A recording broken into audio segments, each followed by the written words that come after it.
Record করি তাহলে। যে কোনো মান। আচ্ছা, তুমি কি সাইন্টিফিক ক্যালকুলেটর ইউজ করো? জি।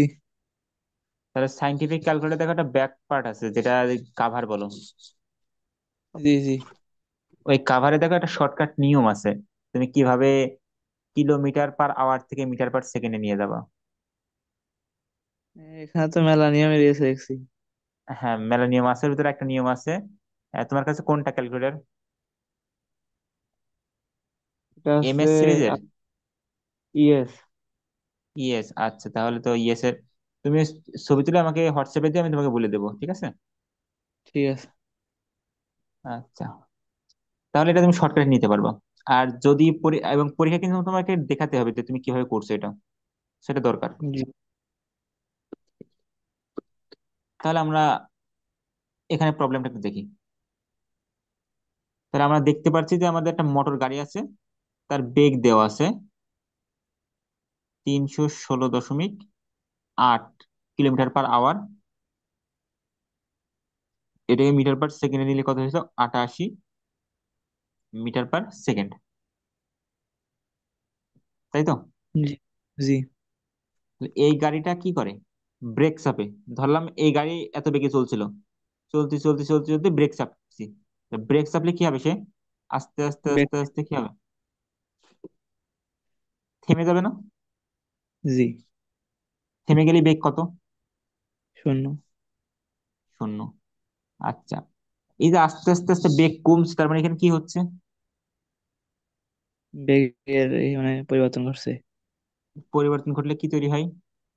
ত্বরণ। ত্বরণ। এখানে ত্বরণের ধনাত্মক হবে না ঋণাত্মক হবে? কমে যাচ্ছে মানে হ্রাস পাচ্ছে। মাইনাস হয়। হ্যাঁ, তাহলে মাইনাস হবে। এবং এটার নাম কি বলছিলাম আমরা? মন্দন। মন্দন, গুড। এবং এই থামতে কতটুকু সময় লাগে? 2 মিনিট। 2 মিনিট মানে কয় সেকেন্ড? 120। 120 সেকেন্ড। আর তাহলে এই যে তখন, মানে যেই বেগে গাড়িটা চলছিল, তাহলে আদিতে কি বেগ সেটা না? জি। তাহলে ইউ এর মান তোমার দেওয়া আছে, টি এর মান দেওয়া আছে, ভি এর মান দেওয়া আছে। তোমার ত্বরণ বের করতে বলছে, তাহলে কি বের করতে পারবা? জি। না, 10 সেকেন্ড সময় দিলাম, বের করে দাও। আমি টাইমার দেখছি না। না।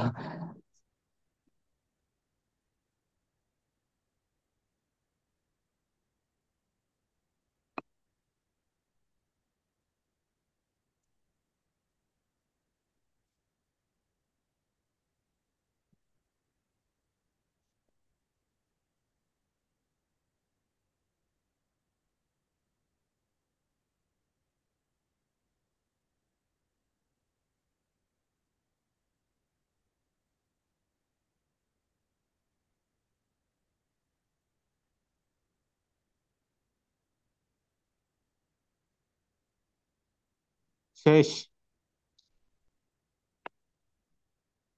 না, এর তো বেগ দেয় নাই কার বেগ দাও নাই? গাড়িটির। এটা কি? ও, আপনি ইহুদি প্রকাশ করেছেন আর বুঝানি।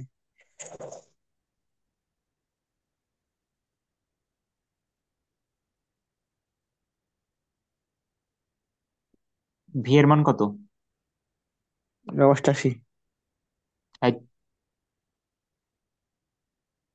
এই, স্থির হয়ে গেছে না গাড়িটা? ও আচ্ছা, শূন্য। 0। ইউ এর মান কত? 88। আর টি এর মান? সময়টি আছে 120 সেকেন্ড। তাহলে কি এর মান কি বের করতে পারবা? জি। বলো। 88। এই, 88 এই সরি, ভাগ 120 করলে কত? ভাগ 120। হ্যাঁ, ঘুম আসে নাকি? 0.733। ঘুম আসছে? না। কেন? 12টা বেজে ঘুমাবো। যাচ্ছে, ঘুম আসবে না কেন? ঘুমাই 2টা 3টার দিকে। এখন অঙ্ক সাব্বাস। করতে হবে। মোবাইল থাকলে কি ঘুম আসে? তাই তো নাকি? জি। আচ্ছা। সকালে প্রাইভেট করে আসি। 7টায়।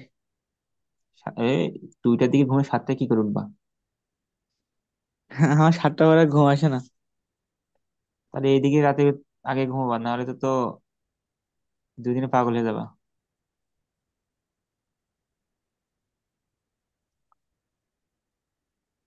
আচ্ছা দেখো, নেক্সট প্রশ্ন কি বলছে, খ নম্বরটা।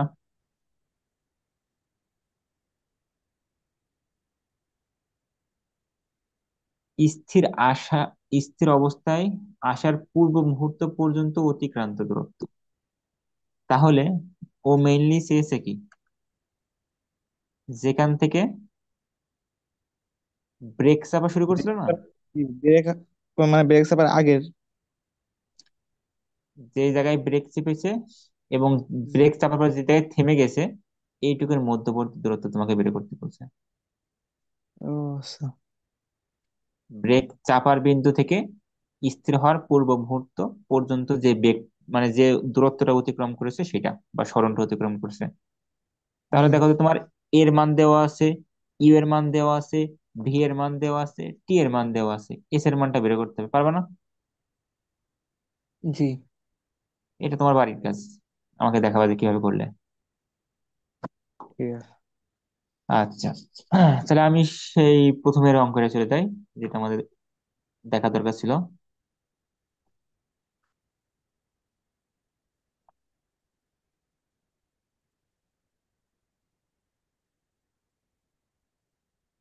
ওকে।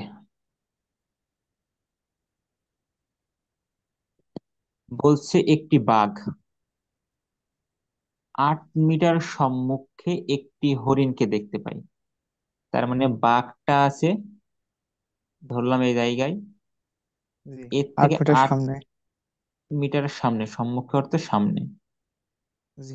তাহলে এখানে বাঘ আর এখানে ও হরিণ, হরিণ। মধ্যবর্তী দূরত্ব কত? 8 মিটার। 8 মিটার। দেখতে পেয়ে স্থির অবস্থা থেকে, এই যে স্থির অবস্থা মানে কি, এটা কিন্তু কি বলে, ইউ। সন্ধি বলে না যুক্ত বর্ণ, কি কিছু একটা বলে, ওই তাই নিয়ে তৈরি হয়েছে। তাহলে স্থির অবস্থা মানে আদিবেগ 0। এটা কার আদিবেগ? বাঘের। না হরিণের? বাঘের। ওকে। ত্বরণ কত? তো 1 m স্কোয়ার। 1 m²। তার পিছনে দৌড়াতে থাকে, আর যে হরিণটা টের পেয়ে গেছে, তখন কি হরিণ দাঁড়িয়ে থাকবে? না। দৌড় কত, দৌড় দিয়েছে কত বেগে? 3 m সমবেগে। 3 m। সমবেগ, আর সমবেগের ক্ষেত্রে আমরা বেগকে সাধারণত ভি দ্বারা প্রকাশ করি, তো ভি লিখলাম। 3 মিটার পার সেকেন্ড। বলো, ধরতে পারবে কিনা? জি। কেন পারবে? এই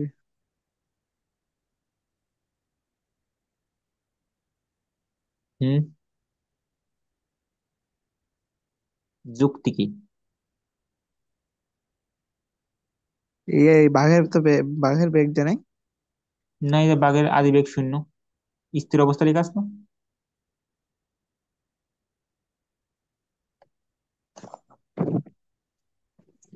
তাহলে তো ধরতে পারবে না। তাহলে ধরতে পারবে না, গুড।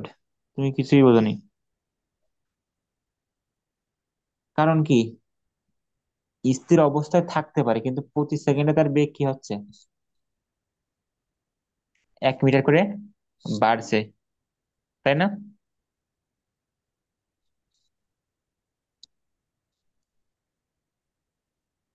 হ্যালো? জি। তাহলে কি প্রতি সেকেন্ডে বেগ যদি বাড়ে, তাহলে কি আস্তে আস্তে আস্তে আস্তে এর বেগ কত মিটার হবে, 3 মিটার হবে না? জি। এই যে তার মানে চেয়ে বেশি বাঘ, হবে। মানে যে এটা বলবো কি করে যে এটা বাড়ছে। এই যে স্থির অবস্থা থেকে এত ত্বরণে যাচ্ছে, আর ত্বরণে যাওয়ার অর্থ কি, বেগ বাড়া। মন্দনে যাওয়ার অর্থ কি, বেগ কমা। ও আচ্ছা। জি। তার মানে অবশ্যই বেগ বাড়ছে। জি জি। আচ্ছা, এখান থেকে আমি একটা এক্সট্রা একটা প্রশ্ন লিখি। সেটা হচ্ছে, কত সময় পর উভয়ের বেগ একই হবে?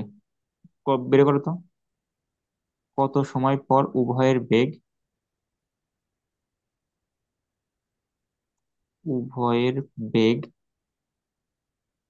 একই হবে?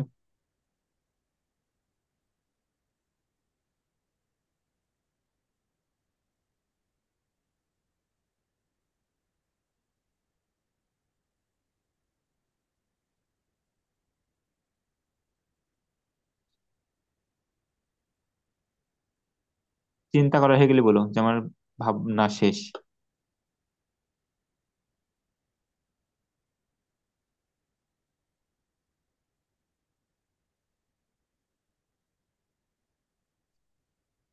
জি। হুম। কত সময় পর?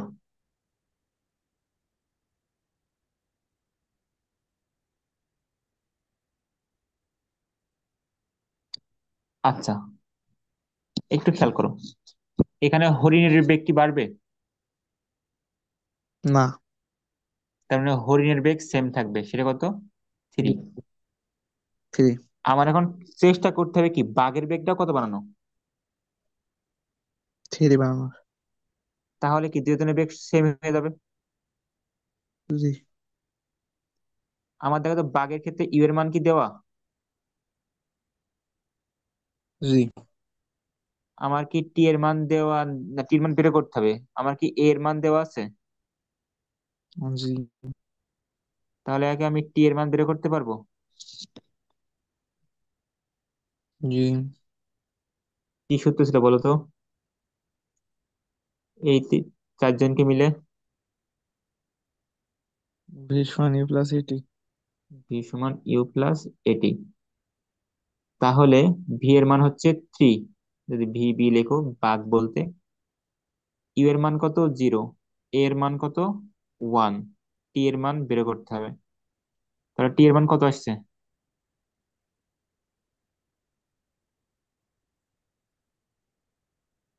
3। এই লাইন বুঝতে পারছো তো এখান থেকে কিভাবে কি করলাম? ও আচ্ছা। এই যে আমি যখন লিখবো, এই যে যখন আমি যে আপনি বাঘের মানটা ধরে নিয়েছেন, জি। 3 ms, জি। ওটা আমি লিখে দেবো, যে ধরি। হ্যাঁ। না, তুমি বলবা যে যেহেতু হরিণের বেগ চেঞ্জ হচ্ছে না, তার মানে হরিণের বেগ সবসময় 3 মিটার পার সেকেন্ড থাকবে। সেহেতু বাঘের বেগ জি। যখনই 3 মিটার পার সেকেন্ড হবে, সে আমার কি, মানে সেই সময়টুকু কনসিডার করতে হবে। ও। এটা তো তুমি বুঝতে পারছো? জি জি। হ্যাঁ, তাহলে লেখার সময় কি লিখবা? যে যেহেতু হরিণের বেগ 3 মিটার পার সেকেন্ড, সেহেতু বাঘের বেগে কত হবে? 3 মিটার পার সেকেন্ড হবে। 1 মিনিট। এভাবে লিখে দিলে হবে। জি। ক্যালকুলেশন বুঝতে পারছো? হুম হুম। জি। তার মানে আমরা কি বুঝতে এবার। পারছি যে 3 সেকেন্ড পরে বাঘেরও যে বেগ, হরিণেরও সেম বেগ। ঠিক আছে। এবং সময়ের সাথে সাথে বাঘের বেগ বাড়ছে কিন্তু হরিণের বেগ কিন্তু বাড়ছে না। ফলে কি এক সময় জি হরিণ ধরা পড়ে যাবে। জি। এমনকি হরিণ যত বেগে চলুক না কেন, বাঘের যদি ত্বরণ থাকে, হরিণ ধরা পড়বেই। সে আজ হোক, 10 বছর পরে হোক, ধরা পড়বেই। ঠিক আছে। কারণ তো মানে গতি বেড়ে যাচ্ছে। জি। জি। হয়তোবা আস্তে আস্তে আস্তে আস্তে বাড়বে, কিন্তু একদিন না একদিন সে ধরা পড়বেই। যদি হরিণ সম বেগে চলে আর বাঘ ত্বরণে চলে তবেই, তাছাড়া কিন্তু না। জি। ওকে, আমাদের মেন প্রশ্নে আসি। কতক্ষণ পরে হরিণ ধরা পড়বে, মানে কতক্ষণ বলতে কি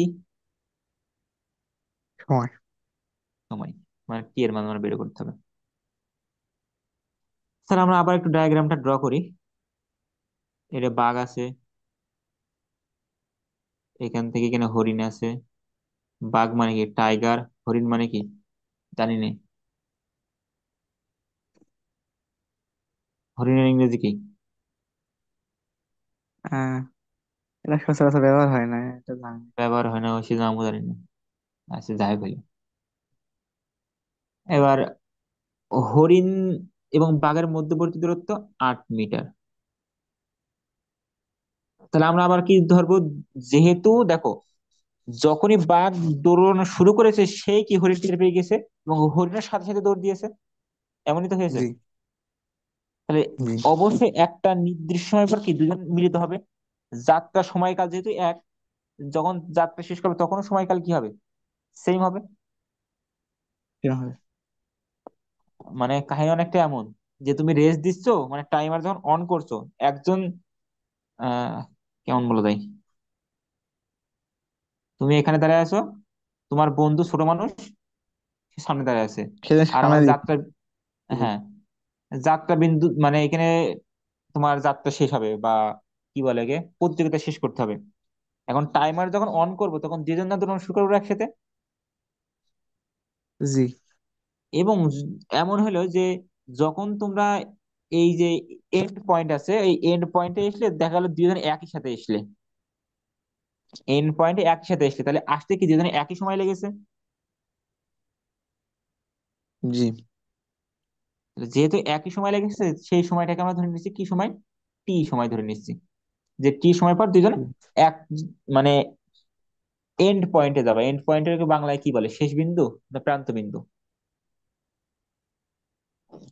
যাই ওকে, হোক।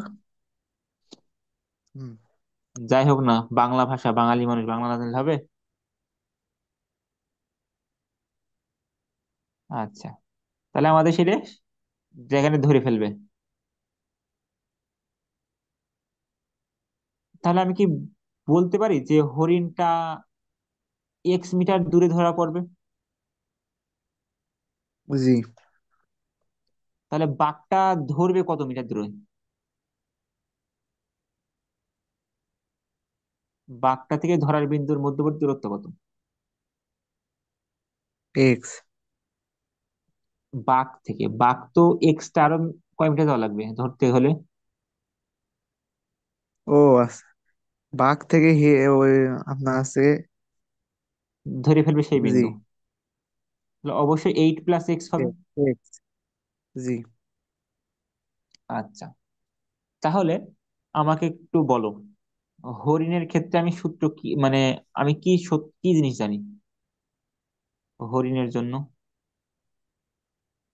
হয় না, শুধু আমি কি এটা বেগ, বেগটা। এক্স জানি, মানে জি। এক্স এর মান হবে কি ভিটি, ভি এর মান কত, জানি না। 3। ও জি জি, 3। আর টি সময় জানি না। সময়টা আমার কি বের করতে হবে, আমরা ধরে নিয়েছি কি টি সময় পর ধরে ফেলবে, টি সময় পর বাঘটি হরিণকে ধরে ফেলবে। এতটুকু ক্লিয়ার। জি। তাহলে আমি এবার বাঘের কাছে আসি। বাঘের ক্ষেত্রে এজ কত হবে বলো তো। এজ আছে x+8। x+8। আদিবেগ কত। শূন্য। আমি দেখো এই ফর্মুলাটা ইউজ করছি কিন্তু, এস সমান ইউটি প্লাস হাফ এ টি স্কোয়ার। এটা ইউজ করার কারণ কি, আমার আদিবেগের মান জানা আছে, আমার ত্বরণের মান জানা আছে, টির মানও এক কায়দায় জানা আছে, শুধুমাত্র কি এস এর মানটাও দেখো একটা রকম জানা আছে, সেজন্য এই ফর্মুলাটা ইউজ করা ইজি। জি ওকে, জি তাহলে প্লাস হাফ এর মান কত, 1, জি টি এর মান কত জানি না, টি স্কোয়ার। তাহলে x+8 সমান 0 × টি করলে কত হয়, টি। জি। 0 × টি করলে টি হয় 0। 0। আর চলকের সাথে 0 হবে। জি। হ্যাঁ, এখানে কি হবে, 2। 2। এই যে এক, সেমই হবে তো। এই যে টি স্কোয়ার, এগুলো গুণ আছে কার সাথে বলো তো, লবের সাথে কিন্তু। তাহলে এক এক কে এক, আর একের সাথে আবার টি স্কোয়ার গুণ করলে কত হয়? টি স্কোয়ার হয়। একটি। জি। একটি, কিন্তু এক লেখার কোনো প্রয়োজন হয় না, শখ লেখার দরকার হয় না এক থাকলে, ঠিক আছে। আর নিচেই সিম্পলি টু থেকে টু। যাবে। পরের লাইন কি এমন লিখতে পারি, x+8 সমান 0 যোগ করাও তো না করাও তাই। তাই। আর দেখো তো আমি এক্স এর মান কি কোনোভাবে পেয়ে যাচ্ছি? জি। আমরা দেখতে পাইছি যে হরিণ সাহেব আমাদের এতটুকু পথ থ্রি। চলবে। জি। 3t+8 সমান এইট। টি টি স্কোয়ার স্কোয়ার। ভাগ 2। তাহলে এই দুইটা কি, টি স্কোয়ার নিচে ভাগ আকার আছে, বেশি কি হবে? ভাগ গুণ থাকলে। হবে না? জি। 3t+8 আমি একটু ভেঙে করাচ্ছি, কারণ অনেকবার এই অঙ্কগুলো পরীক্ষায় আসে, সেহেতু তোমাকে ভালো করে বুঝতে হবে। এবার কি দুইটা কি, তিনের সাথে গুণ হবে, 3 দুগুণী 6টি, আর তাই। 60, 8 দুগুণী 16 সমান টি স্কোয়ার। টি স্কোয়ার। দেখো, আহ আমি এই জায়গায় লিখলে দেখতে পাবো হয়তো। জি। আমার আছে হচ্ছে 60+16 ইকুয়াল টি স্কোয়ার।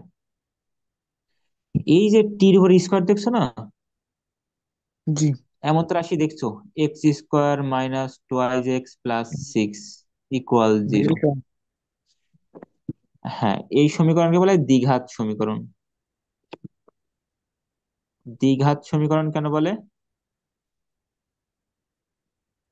ঘাত মানে কি বলো তো?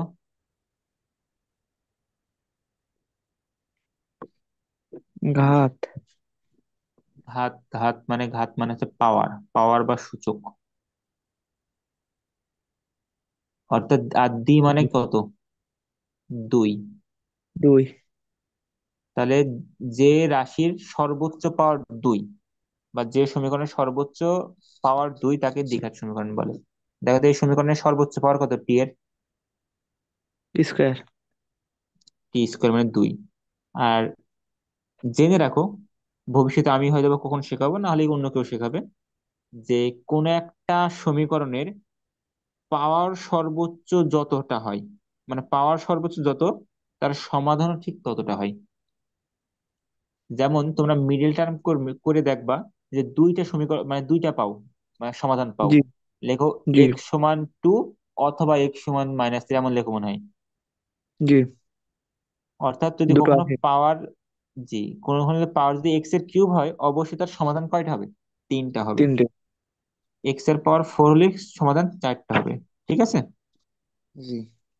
আচ্ছা, আমি এগুলো এখন ডিসকাশনে যাচ্ছি না, আমি আমার কাজে আসি।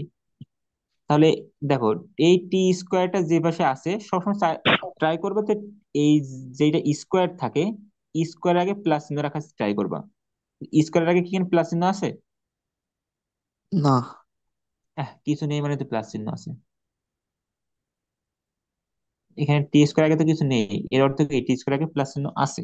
ও, সমান সমান থাকলে প্লাস। জি। জি। তাহলে বাদ বাকি রাশি, বাদ বাকি পদগুলোকে কি করতে হবে, সমান চিহ্নের অপর পাশে নিয়ে যাব। তাহলে যদি জি। সবগুলোকে ওই পাশে নিয়ে, তাহলে এই পাশে কি থাকবে? 0 সমান টি স্কোয়ার +60 হয়ে যাবে -60। কবে প্লাস তো নাই, কিন্তু কি প্রথম রাশি প্রথম পদের ক্ষেত্রে প্লাস না দিলেও বুঝতে হবে সেখানে চলো। প্লাস আছে। জি। +16 ভেতরে দিলে -16। ঠিক আছে। জি। এ- এখন দেখো একটা জিনিস দেখতে খুবই খারাপ লাগছে, যে এই পাশে একটা সমীকরণ, মানে এই পাশে কিছু পদ আর এই পাশে 0, দেখতে কেমন কেমন লাগছে, মানে আমরা খুব বেশি অভ্যস্ত না এর সাথে। তাই এই জিনিসটাকে আমরা কি করতে পারি, এই পাশ থেকে ওই পাশে আদান প্রদান করে নিতে পারি, এতে কোনো সমস্যা হয় না। যে t² - 60 - 16 সমান 0, এটা লিখলে আমার সুন্দর লাগছে বেশি চোখের কাছে। জি। এবার এটাকে তোমাকে অনেকগুলো পদ্ধতি তুমি সলভ করতে পারো। তুমি চাইলে মিডল টার্ম করতে পারো, তুমি চাইলে একটা ব্যক্তি সমীকরণ আছে। আচার্য না কি যেন নাম ভুলে গেছি ব্যক্তিটার। ওনার একটা সমীকরণ আছে, উচ্চতর মহান গণিতে। সমীকরণ। হ্যাঁ। উচ্চতর গণিতে। হ্যাঁ, উচ্চতর গণিতে। -b plus minus square root b square minus 4ac by two twice a, a. তাই না? জি। জি। তুমি চাইলে গ্রাফ অঙ্কন করেও এটাকে সমাধান করতে পারো। গ্রাফ দিয়ে সমাধান করবা? দেখছো গ্রাফ দিয়ে কিভাবে সমাধান করতে হয়? না। আচ্ছা, চলো তোমাকে দেখাই। তার আগে আমি একটু তাহলে কাজ করে নিই। আমি ডেসমোসটা অন করি। ডেসমোস নামে একটা খুব সুন্দর সফটওয়্যার আছে, ডেসমোস।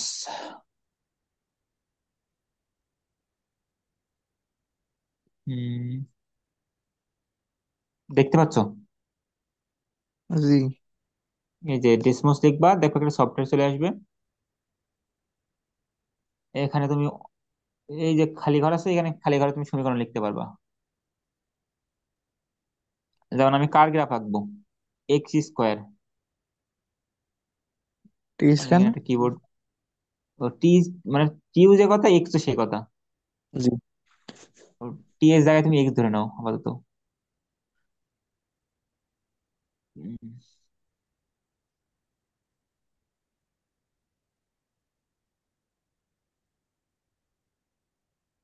আহ,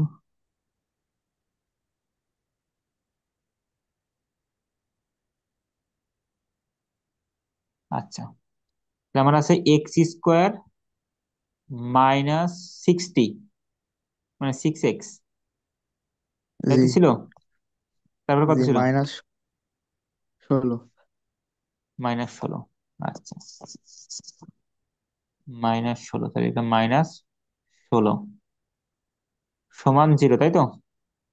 জি। আচ্ছা, আমরা 0 উপর রাশিটা বাদ দিয়ে আপাতত যে সিম্পলি 16 রাখি। দেখো একটা গ্রাফ দেখতে পাচ্ছ? জি। এমন গ্রাফ দেখছো মনে হয় কোনো চ্যাপ্টার পড়ছো, ম্যাথে বা হায়ার ম্যাথে?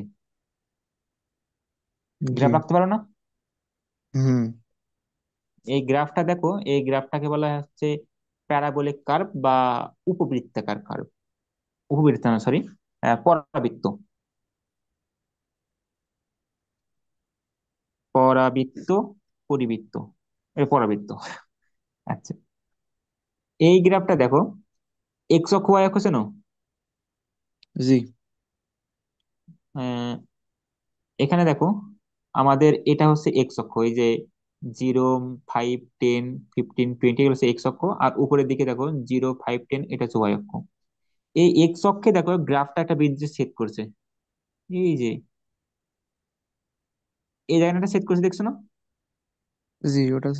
জি। এই বিন্দুর স্থানাঙ্ক দেখা, স্থানাঙ্ক বোঝো তো? জি। যে 8,0, এই 8-এর প্রথমটা হচ্ছে এক্স অক্ষের মান, দ্বিতীয়টা হচ্ছে ওয়াই অক্ষের মান। ঠিক আছে? জি। তাহলে এটা দেখো ছেদ করেছে কোন বিন্দুতে?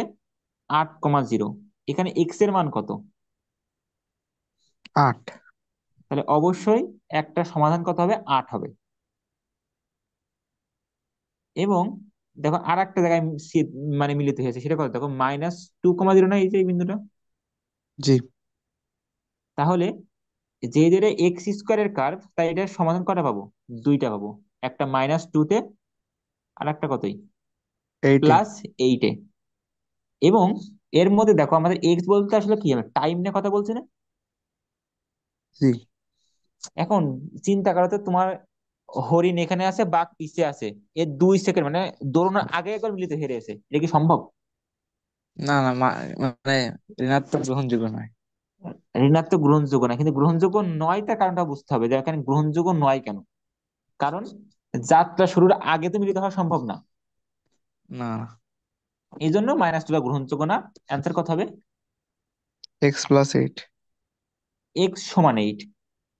জি। তাহলে এক্স এর মান 8 হবে।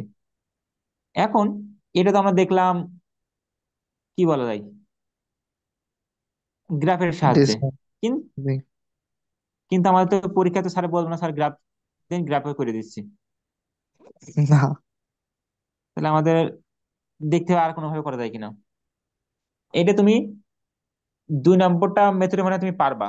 গতদিন যে অঙ্কটা করছো সেটাই এই মেথডে করছো, কিন্তু ওখানে একটা ভুল করছিলে, একটা ক্যালকুলেশনে ভুল করছো, ওই জন্য সমস্যা। মাইনাস দিলাম না। হ্যাঁ, ওখানে ক্যালকুলেশনে ঝামেলা করছো, ওই জন্য সমস্যা। এখন তোমার বাড়ি কাজ থাকবে 2 নম্বর মেথডটা ফলো করে মানটা বের করা। আর 4 নম্বর জি। আরেকটা মেথড আছে, সেটা হচ্ছে ক্যালকুলেটর ইউজ করতে পারো। ক্যালকুলেটারে মান বসাই দেবা, সরাসরি চলে আসবে। এটা পারো? জি মানে জানি ওই আর কি, ওই সিস্টেমটা আর পারিনি। আচ্ছা, আমি তাহলে তোমাকে দেখাই দেবো মানে। তাহলে দেখো, আমি আমি সিম্পল মিডিল টার্মে যদি করতে চাই তাহলে কি হবে বলো তো? t² - 60 - 16 এর মিডিল টার্ম করতে পারবা? জি। কত হবে? টি স্কোয়ার, আপনার 16কে ভেঙে 6 মারতে হবে, তাহলে টি স্কোয়ার মাইনাস ফোর তুমি টি। এখনো অতটা ফার্স্ট মিডিল টার্ম শেখোনি, বাট এটা 8 × 2 = 16 হয়, এবং 8 থেকে 2 বিয়োগ করলে কত হয়? -6 হয়। -8 থেকে 8 সাথে 2 যোগ করলে 16 হয়। এটা হিয়ে প্লাস দিয়ে করলে হবে না? না না, এগুলো কাহিনী আছে। এটা তোমাকে শেখাতে গেলে আমার 2-3 ঘন্টার একটা বড় ক্লাস নিতে হবে, না হলে তুমি বুঝবে না। অনেক ডিটেলস কথা বলতে হয় এগুলো নিয়ে। আহ, মানে একদিন টাইম করে শিখাই দেবানে। জি। এখন জাস্ট এভাবে মাথায় রাখো যে এখানে 16 আছে, 16কে ভাঙছি কত? 8 × 2 = 16, এবং 8 থেকে 2 বিয়োগ করলে 6 হয়। আর 6-এর আগে কি মাইনাস, তাই আমি বড় আগে মাইনাস রাখছি। এভাবে জাস্ট মনে রাখো। জি। হ্যাঁ, আর একটা বলি, এর সলিউশন করার আরো একটা পদ্ধতি আছে, সেটা হচ্ছে জ্যামিতিক সলিউশন, মানে জিওমেট্রি দিয়ে সলভ করা যায়। তো 5 ভাবে কেন সলিউশন আমি দেখছি, আরো অনেক ভাবে করা যেতে পারে। তো তুমি যে কোনো একটা ইউজ করলেই হবে। তাহলে জি। দেখো, টি কমন নেওয়া যায়। জি। t-8 থাকে। এইট। জি। এই t-8 কেন আমি ছেলেপেলে যখন শেখাই, 9-10 যারা পড়ে, তখন আমি t-8টাকে আমি বলি দূরে আবার লেখো। জি। লিখে দেখবা যে টির আগে এখানে কত আছে? 2। এখানে কি টির আগে 2 আছে? বলবে বলবে যে না। এই ভাই, এটা 2 নাও। তারপর বলেছে এই এর আগে চিহ্ন কান কি? বলে প্লাস। তাহলে এর আগে একটা প্লাস নাও, এই সমান 0। জি। তাহলে এবার দেখো তো, এই জায়গায় t-8 আছে, এই জায়গায় t-8 আছে, তাহলে t-8টা কমন নাও। জি। তাহলে কি থাকে এখানে? প্রথম জায়গায় থাকে টি, সেই টিটা লিখলাম। পরের পদে কি থাকে? +2, সেই +2 লিখলাম, =0। এইবার তুমি সেই আসো, হয় লেখা কি দেখতে পাও? জি। হয় t-8 = 0, অথবা t+2 = 0। আমি যদি জিজ্ঞাসা করি এটা কেন লেখো, বলতে পারবা?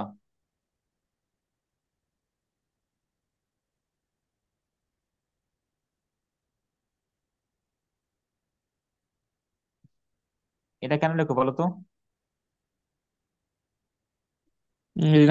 মানে প্লাস আর মাইনাস জন্য। না, এই যে হয় দিয়ে লিখছো এটা সমান 0, অথবা দিয়ে লিখছো এটা সমান 0, এটা কেন লেখো? কোনো কারণ কি আছে? জানি, কারণ আছে না? হ্যাঁ, নাই তো লেখে নাই। আচ্ছা, তাহলে ভাববো তো কেন লেখে। আচ্ছা, আমি একটু পরে জানাই দিচ্ছি যদি সময় পাইলে। আর 5 মিনিট সময় আছে। দেখো, এখানে টির মান কি? একটা 8 সেকেন্ড পাইছে, একটা -2 সেকেন্ড পাইছে। বলো -2 গ্রহণযোগ্য নয়। কারণ কি? কারণ সময় শুরুর আগে মিলিত হওয়ার কোনো সম্ভাবনাই নেই, বা এটা সম্ভবই না।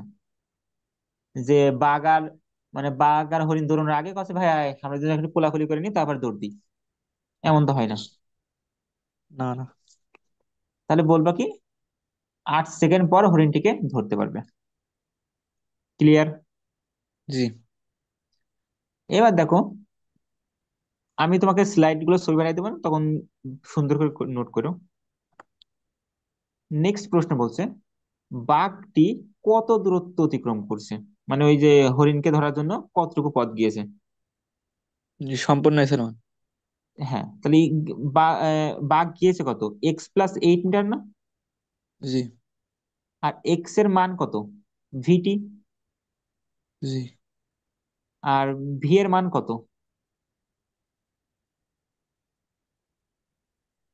এটা হরিণের ক্ষেত্রে বেগ না, আর হরিণের বেগ তো 3 মিটার দেওয়া আছে। জি। আর টি এর মান আমি বের করলাম কত, 8। 3 কত, আট। 24, 24 আর 8 কত, 32 ৩৩। মিটার। তাহলে এটা হচ্ছে বাঘ কতটুকু চলেছে, বুঝতে পারছো? জি।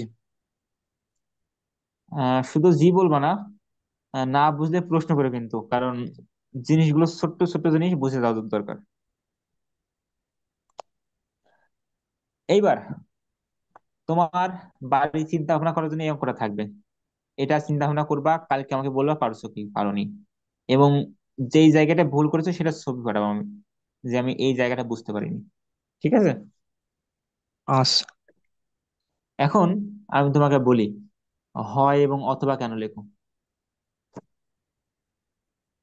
হয় অথবা। এখন ধরো তুমি এ আর বি দুইটা রাশি গুণ আকারে আছে, ঠিক আছে? জি। এর দুটো গুণ করলে আনসার কত হয়েছে তোমার, 0 হয়েছে। জি। ঠিক আছে, এখন আমাকে একটু বলো তো, এর মান তুমি কত নিলে বি মানে টোটাল রেজাল্ট 0 হতে পারে? জিরো। এর মান 0 নিলে আর বির মান কত নিবা? একটা নিলেই হবে, যা দেখুন করবো যাইনি না জিরো কেন, হবে। বির মান যাইনি না কেন, অ্যান্সার আমার 0, তাই তো? জিরো। জি। আর কিভাবে 0 হওয়া সম্ভব?